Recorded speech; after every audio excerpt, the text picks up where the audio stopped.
यसको चाहिँ अब पुरै यो पनि एकदम एयरलेयरिङ गर्ने छ विचार।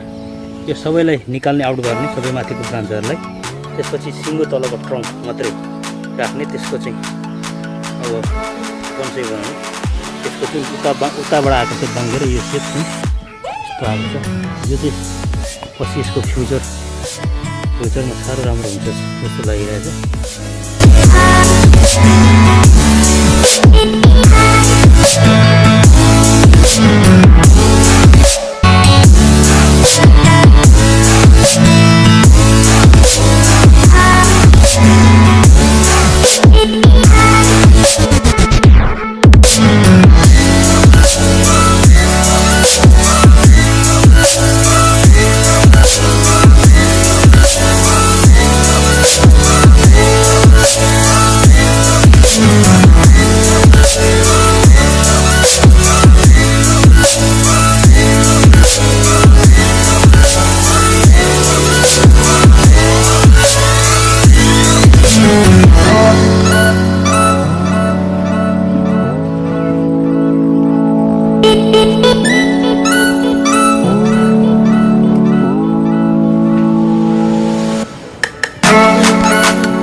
Finally the work is done. एयरलेयरिङको काम चाहिँ सकिएको छ र तपाईँलाई यो भिडियो मन पर्यो भने अलिकति दयामाया गरिदिनुहोस् होला, सब्सक्राइब गरिदिनु होला र बेल आइकन दबाउन चाहिँ नभुलिदिनु होला भन्न चाहन्छु म।